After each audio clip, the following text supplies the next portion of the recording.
Aww.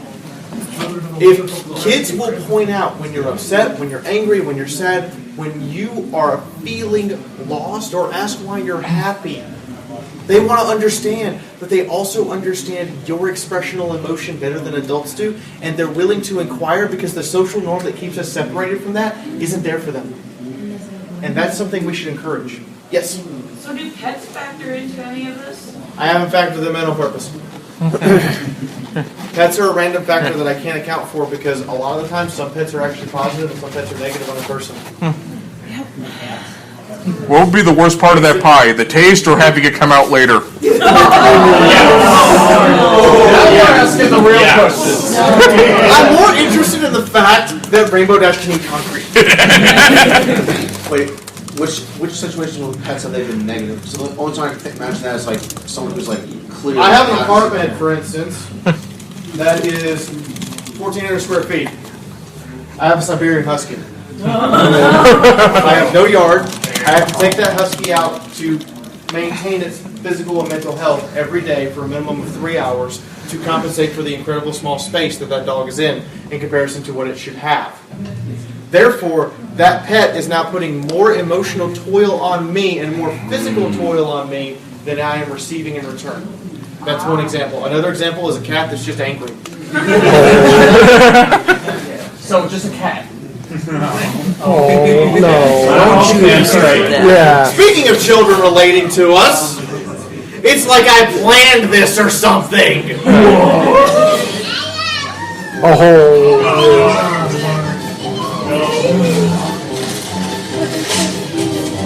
And cuddly. Powerful baby.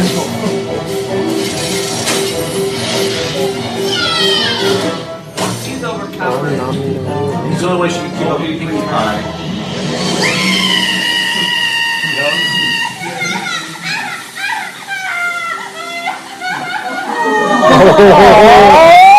They have no method to express themselves, but they understand what crying is. They're going to try the things you did. You know, you're right. That is funny. When it doesn't happen to you. All complicated, complex, obscenely hard to describe emotions are based in either happiness or sadness. They're based in either depression or euphoria. Kids understand these two extremely well. They understand what sadness is. They don't understand what happiness is. They don't understand all the other intricacies like thought, intellect, respect, pride. They don't understand that, but they understand these two base core ones. And the two base core ones are the extension of everything that we have for emotional capacity.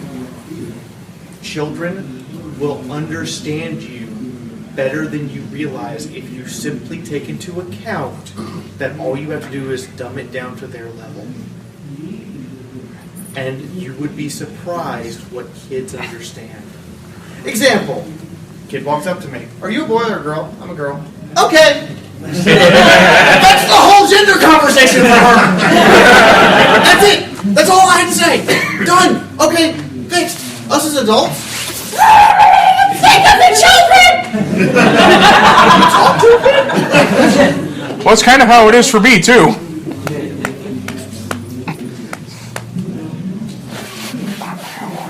Okay. So, separation anxiety. I have this every morning. The person I really care about is all the way across the ocean, and I wish I could spend every moment of my time with her, but she often does this to me, too. This is what she does. Which means it's time for me to send Starlight Glimmer away. I can't believe it. It really is time for Starlight to go, isn't it? Only you can make that decision. It's a difficult one, but your heart knows what's right. Even at... Also, this is where we got the line, there's no wrong way to fantasize. Thank you, Princess.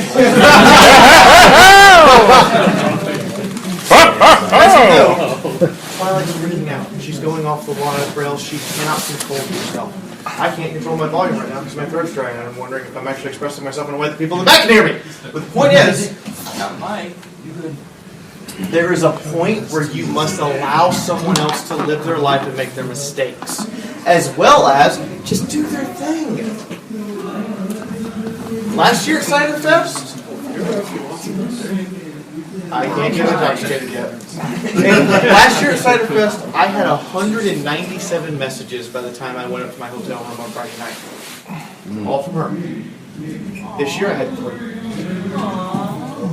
It's not that she loves me less. It's not that we're more separated. It's not that we don't like each other anymore. It's that she now understands if I let my hands off, let Renna do her thing and be herself, at the end of the day, she's going to send a message to me and tell me about her day and explain everything, and I don't have to worry.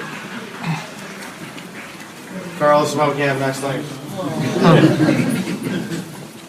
But this is why we do have nice things. Furthermore, if your friends truly are your friends, if your loved ones truly are your loved ones, what they will do is they understand that for you to learn, you have to make the mistake. Instead of stopping you, they'll let you do stupid things. Hey, y'all, watch this! It's a common phrase in the South where I'm from. What about hold my beer and watch this? Now, as a joke, to be entirely honest, your friends, when you fall down the stairs or hurt yourself or make a mistake, are going to rush to your side and go, "Are you all right?" Your best friend, which is who Doodle is to me, is going to look at you and go, "Ha ha!" and then pick you up. If they truly are your friends, even against if you do something against their advice, they're not going to lord it over your head. They're not going to abuse it to remind you of your mistakes. What they're going to do is they're going to pick you up and they're going to go, "Okay, how do we make it where this doesn't happen again?" And we never have to worry about it anymore, and we never have to speak of it anymore. I know what you did last summer. Don't ask how. Now. Oh, this one. Here we go. Why did you have to make me relate to the blue griffin? Wait, what's wrong? Because why not? Wait, what's wrong with you? Blue. You're wearing blue. Or is it against Griffin? Or is it Griffin you have a problem with? I have I think it's one with Wrong Christmas. Christmas. And I'm being upset. Oh, good. Now, I'm going to point this out before I start this clip. There was a hashtag that floated on Twitter for like 2 weeks that's called Just Like Alice. Because I watched this episode and I went, I'm just like this stupid blue griffin bird. 2 weeks later, my Twitter has 19,000 likes on one tweet. And I'm like, what did I do and why? Does make sense. Guys, stop it. Or maybe whoever did it is only pretending to be upset to throw us off. Me? But I didn't! Come on, let it go.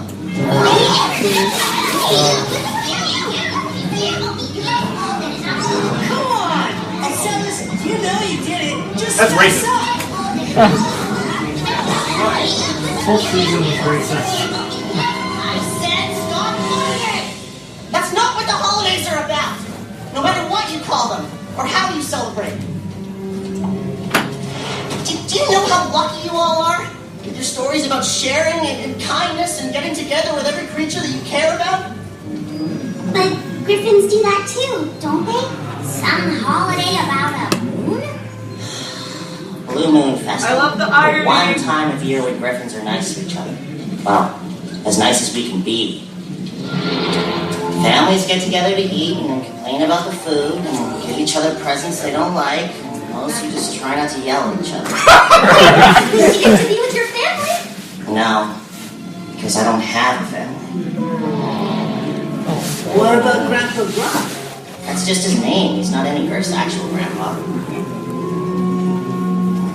I felt like I never had a place in Griffinstone. Then I came here and, well, met all of you. So I don't want to go home for the break. And that's why I did it.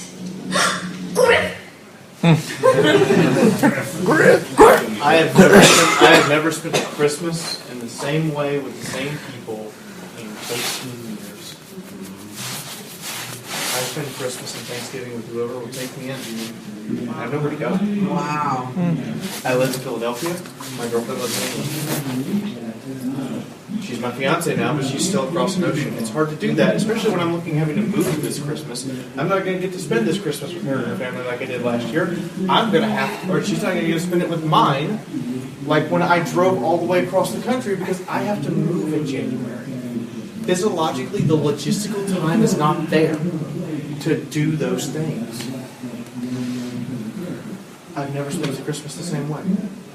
This statistic took me a while to find, but the U.S. Department of Education reports that a third of college students won't go home for Christmas or any holiday in the fall. They will stay in their dorms. When the show started 10 years ago, the target demographic is now 18 to 20. They're these students. They're gallus. Wow. The point here being, you don't know what your friends are really doing for the holidays till you ask. You don't know what they're doing for the time when you're supposed to be together with people you consider family. And for me, my family is whoever I'm around and close to at that moment.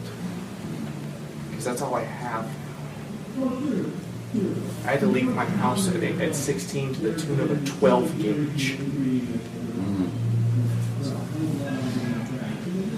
This is life. This is something you have to accept. Reach out to people when you get close to this time, because holidays are the highest time of family fights that result in hospitalization and death, and the highest time of suicide. And I've been talking about intervention and stuff like that this whole time. Guess what? I told you it would get emotionally real. This episode brought me to tears for an hour. This is what this show can do to an adult. They know what they're doing most of the time. That's why we keep watching. They know how they're reteaching us lessons we forgot that we really truly need right now, and we need to share with the person next to us. All because some stupid pastel horses said, I like friendship. Sorry, it was too heavy. I had to do something. Excuse me. Oh, this one. Excuse me. You seem like you need a hug.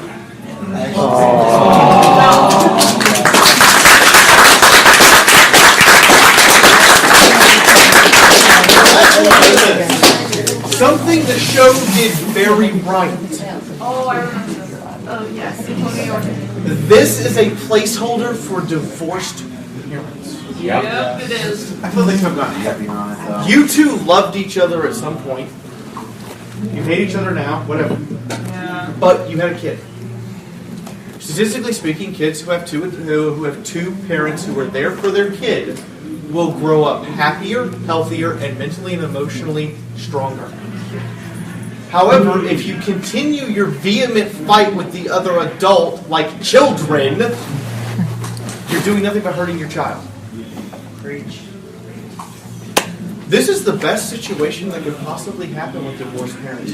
The two parents agree to set it aside, to drop it. Somebody please let her. Where? Oh. So let it go long enough for their child's well-being to matter. You have to learn to do that as an adult. This is a much better way than the fighting and the arguing and the hate. I'm sorry about the picture. But considering the way they do copyright, this is the best I can do.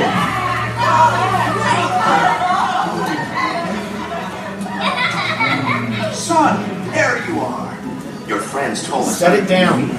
Let it go long enough. Sorry if we ever made you think you had to choose between worlds. That wasn't our intention, honey. Your hippogriff heritage is something to be proud of, certainly. But you're more than just where you're from or who you live with. We love you because you're you. No matter where you choose to be. You don't have to decide. You can keep doing what you've been doing. Going back and forth. And enjoying both places.